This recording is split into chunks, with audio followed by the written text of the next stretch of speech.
We live on Earth, and Earth receives lots of radiation. Some of that radiation is received from our Sun in the form of light, but it can also be ionising radiation such as UV. Some of this ionising radiation is deflected away by something called a magnetosphere, which is created from the magnetic field around our Earth. But there are other sources of background radiation other than our Sun.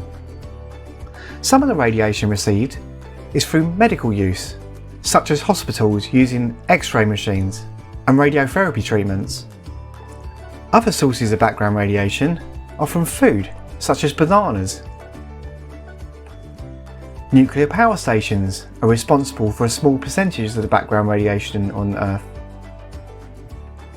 And then something called radon gas, which is emitted from radium found inside rocks. Let's take a look at radon gas in closer detail. Radium is a radioactive element. It's found inside rocks that contain small amounts of uranium.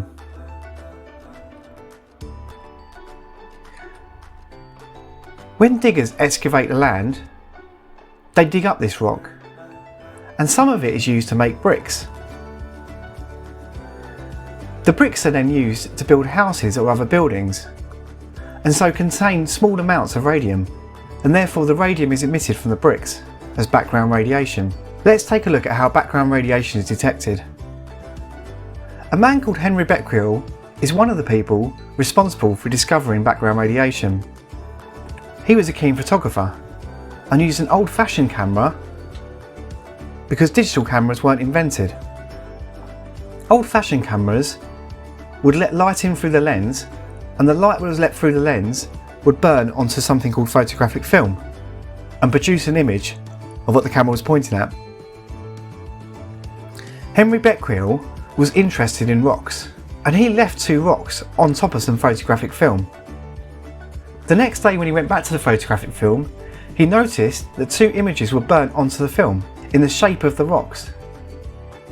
This meant the rocks must have been emitting some radiation.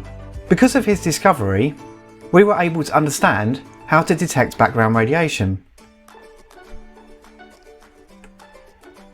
In modern times, we still use photographic film to detect radiation. This is called a dosimeter. Dosimeters have metal plates inside them of different thicknesses. When a piece of film is put inside, the metal plates block some of the radiation, depending on what type of radiation it is. So it's able to detect different types of radiation.